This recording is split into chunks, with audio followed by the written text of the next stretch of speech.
Yorana, and welcome back to the SHISEIDO Tahiti Pro. There's a big one coming through now. Maybe you could tell us what you're seeing from the boat. Yeah, this looks like a kind of one of the medium sets that are coming. Just such a nice wave, though. It looks like a really clean. That is in the top fives, like he mentioned. He's wants to get a big lead gap in between the other surfers. Crosby Colapinto here on a replay, Jess. Yeah, like John mentioned, this wave wasn't so big and so throaty, just more of a playful wave. He was able to stall, get himself deep. Not the most clean exit, but nice ride for him. He's going to start with a decent score and beautiful technique. You see his knees just kind of touching the water right there on the side of the outside of his front leg, going through the fumble. But right here is probably what kept the score a little bit more on the mid-range. We'll get to that because we got to this. Rio Waida in and out, and that's going to change this heat. The Indonesian with the 45 on his jersey coming through there. Smart use of priority and likely taking the lead. What do you think, Jesse? I mean, no doubt about it. Obviously, he only needs a small score, but we expect way bigger score in conditions like this. Look at that takeoff. Like, elevator feeling, almost getting hung up on the lip and then just getting under that lip line, and beautiful wave executed for him. As you see it right there, just stalls that a little bit in the beginning, lets the water go, drive through that barrel very nicely, and beautifully done for him. Interesting to go low to high line, that he had to make that adjustment in the barrel. So technical backhand tube ride. Totally, and this is going to happen a lot on a day like today because we're starting to have those in-between waves. That it's not hitting the outside ledge or the inside ledge, so we're gonna have those still big barrels but a little bit more high up. There's only so many rideable waves out there. Here goes Rio, and this is an important wave for Rio Waida. Mid-face snap stall to get under the hood.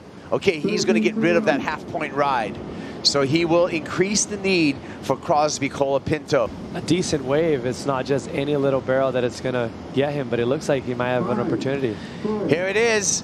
Crosby needs a 4.34, finds it, funneled through that barrel, and points to the sky before jumping off in some very shallow water. Brother Griffin says, hey, you got the 4.34. Crosby Colapinto thought he got the 4.34.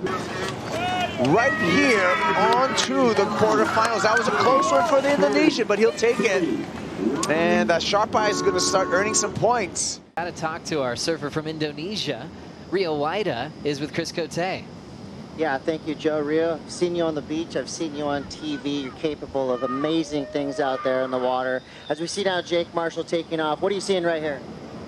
Looks fine. It looks beautiful. That's it. Now, your heat was pretty scrappy. You know, you had to wait, you had to weave in and out. You were going inside, outside. You had to hunt and find things. What's going through your mind in a 35-minute like that where you had to try to just earn every point you could get? Well, first of all, I think the first thing is, to be honest, I don't really care about the comp right now. I just want to get big barrels, and that's what I wanted. And then, but you know, at the end, I want to make a hit. So the last 5 minutes, I start to think, oh, he doesn't have a back. He needs a score, and my backup's only 0.5 or something. So I was like, of course, Micro told me before I paddle out, hey, if you don't have backup, go inside or find space from the other competitor to find the waves to get a backup or something.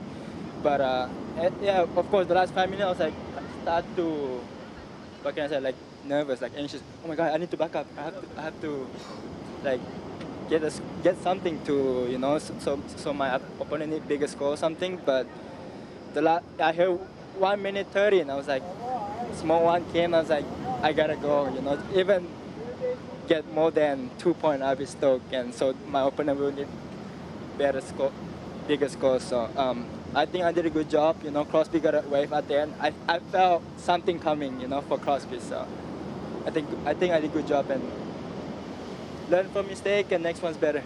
Now, it was interesting watching you come in from the heat. You had to wait for the scores to drop, and you kind of disappeared into your own little world. Where did you go right there? At the end, you know, if I lose, you know, next event I will try to get better. But if I win, you know, it's another,